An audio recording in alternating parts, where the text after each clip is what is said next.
What's up, everyone? It's Q from Retro Q Gaming, and with the whole announcement of Nintendo re-releasing, whatever you want to call it, releasing the Mini NES with the 30 preloaded games, the Wii compatible NES controller, and HDMI output on it, it got me to thinking: if Nintendo can release the Mini NES with all this stuff on it after all this time, what's to stop them from doing anything else? What's to stop them from doing different consoles? What's to stop them now? At the same time, what's to stop them from doing another NES with 30 different games? So you'd have like two different series with one with 30 games on it, one with a different 30 games on it. So it raises a good question, like where could this start? Where could this stop? Like, we've seen, when you take a look at, well, first off, actually, before I get into that, Nintendo have a huge amount, especially from their older stuff. Nintendo have a huge amount of amazing IPs. Now, what they do with them these days and all aside, Nintendo does have a huge amount of amazing IPs. Like I said, maybe they haven't done anything with them in 10 years. Maybe they haven't made a good one out of the good ones they have made in 15 years, whatever. Either way, they still have a massive stable of quality IPs. And on the earlier systems, say anything from the N64 and before, I realize there's a couple on like GameCube and whatever, we'll just leave that. But when you take the N64 and before that, Nintendo have a lot of extremely strong third-party games as well. So they're not just building on their own first-party amazing IPs that they have, but they also have some of the greatest and some of the, what I can only call, most well-regarded third-party games of all time. As you can see, it's one of the reasons is specifically why I'm using this footage for this video, because Mega Man X and just the Mega Man series in general is one of the most well-regarded series of all time, up to like the PS1 era. So it's, that's a perfect example. You've got the Mega Man X, you've got the Mega Man games on the NES, you've got the Mega Man X games on the Super Nintendo. Wow, I was drawing a blank there. On the Super Nintendo. But the principle is still the same. They have a massive amount of first party and third party, extremely high quality games from all those generations, all those eras. Be it portable, handhelds, or home consoles. What you have is massive amounts to choose from of just quality stuff. So that brings me to the actual point of this video and the actual question. What do you think will happen next? Are they going to use this current Mini NES to gauge the market? Do you think they're going to release another one down the line with maybe 30 different games? Obviously, when you look at this, when you look at the Mini NES that I covered in the other video, it's got a lot of first-party games, big first-party games. They've got big and iconic third-party games as well. They've got Mega Man 2. They've got Super C. That's Contra, basically, for anyone who's not sure.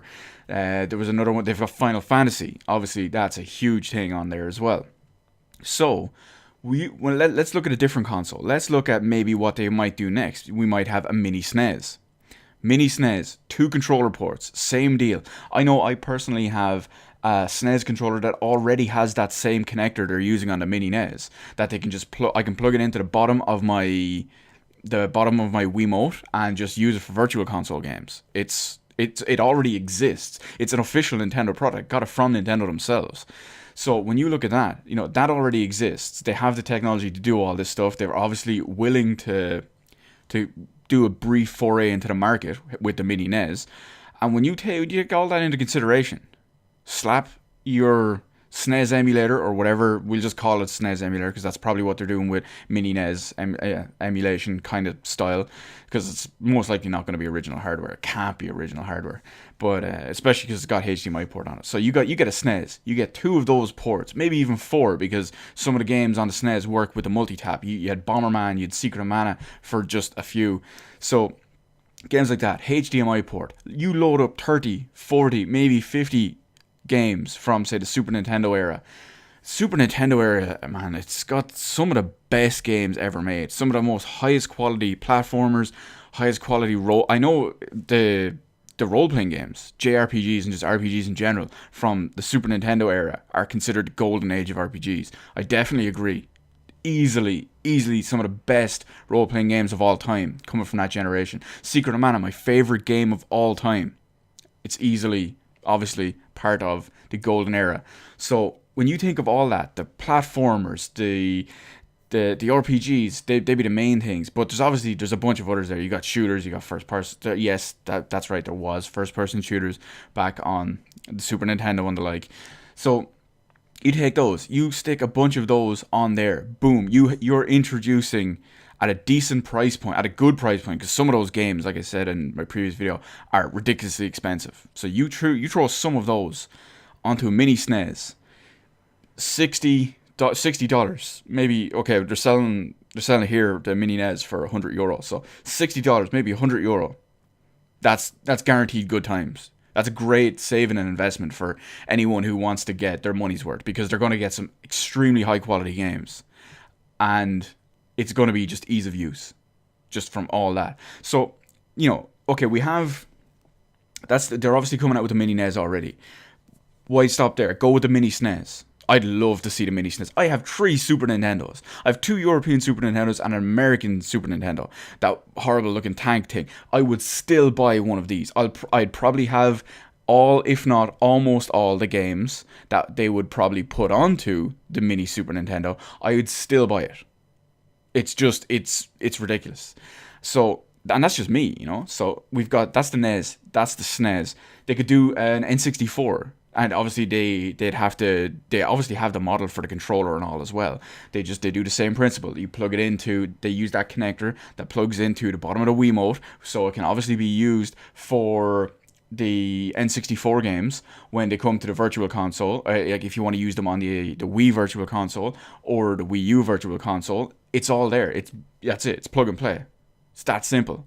So they have all that. They stick it all in there. They stick the HDMI port on her. Could you imagine if they released one of these for the N64, another console which has some of the most highly regarded games of all time, with a HDMI port, 30 games on there. You've got Super Mario 64, probably even the most well and highly regarded 3D platforming game of all time. You have that on there. You have GoldenEye 64. Now, fair enough. I know there might be a bit of an issue re-releasing GoldenEye on there. There's the whole Rare thing, Microsoft and all that as well. But that's a whole other video, or a whole other point. But I'm just saying, the principle is the same. You get that. GoldenEye, one of the most well-regarded first-person shooters of all time. Especially the fact that you could have 4 controller ports on the N64. That's 4-player multiplayer, 4-way co-op, 4-way multiplayer with bots and all as well at the same time.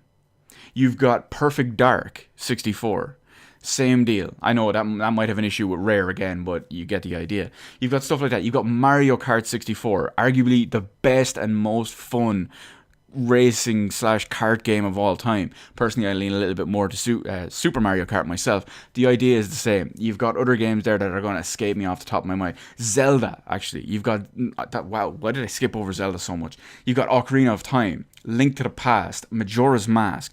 Ocarina of Time is like arguably the most well received and well respected Zelda game of all time. You throw all them on there, as well as tons of other games, maybe 24 other games. You've got a system, you say your N64, you can buy extra controllers and all separately, HDMI port, save states, boom. That's ridiculous. That's going to be a ridiculous market, ridiculous value for anyone, myself included. It will be ridiculous value for anyone, because you could buy maybe two of the big games that they'd put on any of these systems. You're already paying for the price of the entire system, let alone the 30 games included with it. So I just think that's crazy. They could even go as far as a GameCube one. GameCube might be a bit more expensive, or a bit more, what would be the word I'm looking for, a bit more complex to do. But again, same deal anyway. We'll just go with 4 controller ports. You don't even need to change the controller port, the controller connector on the GameCube controllers, because if you have a lot of the original Wii models still have the 4 ports on it. There's even the GameCube adapter for the Wii U that you would get with Smash Brothers, or you'd get gouged to shit on price-wise nowadays. And the same deal, you just plug it right in, so they don't even need to change those controller ports just to get them to work. And okay, fair enough, the GameCube did not have as many high-quality games as the previous generations and all had. It still had some great games, both first-party and third-party. I mean, you got Metroid Prime. on there. You got Metroid Prime Echoes. I wasn't biggest fan of Echoes, but it's still it's a massive thing that a lot of people would want. You've got games like Phantasy Star Online. Obviously, they take the multiplayer out of it. There's more Zelda. You've got more Mario Sunshine, Mario Kart Double Dash. Principle is the same. You got some of the old, well, Resident Evils and all have been remade and remastered at this point. You get the idea. There's a shitload of stuff that they can do there, and that's what's important. What really kind of, I won't say drives me mad, but what really kind of questions this whole thing, and where would they start, where would they stop, is their handhelds. So the biggest thing, if they could somehow replicate the original Game Boy. Now, the biggest issue I'd find with this one would be the screen with the Game Boy. So if they could do something with the Game Boy while keeping the same aesthetic and the same look of the original screen, but having it a bit clearer and a bit better, not having have to look at it at the exact 1 degree perfect angle. That was a big issue with the Game Boys, the original Game Boys at least, to get it the perfect angle and all as well, just to be able to see it. If they could eliminate that and keep the aesthetic, get a backlight on the screen, like an actual lit screen, which is dirt cheap to do nowadays based on even on LED standards. Slap a rechargeable battery pack in there. Rechargeable batteries are dirt cheap at this point, especially when you look at battery packs from that would obviously only need an extremely low amount of power, like to power, say, a Game Boy or something like that. They could do the same thing. You throw a bunch of games on there. You've got all the old stuff. You've got Dr. Mario. You've got Donkey Kong Land. You've got Kirby, Wario's Woods, things like that. There's even a couple of Zelda games in there. One thing they could also do as well is they could have like a hybrid portable system. They could obviously do it. They could do the Game Boy separately. They could do the Game Boy Color, same deal. Game Boy Color, all the Game Boy Color really needed was a better viewing angle and just a backlit screen, and boom, it was sorted. Game Boy Advance, same deal. Actually, the viewing angle on the Game Boy Advance was pretty much fine, but get a proper backlit screen on there. Sure, they could even do it as selling two models. Sell it with the Game Boy Advance SP, which had a front lit screen if you wanted to turn it on and off, or just use the original style model with just backlights on both. So much easier, and obviously include whatever games on there. Like when you look at Game Boy, the original Game Boy, I've listed off some of the games. Game Boy Color, same deal. You've got your big ones. You've got Harvest Moon. You've got Link's Awakening.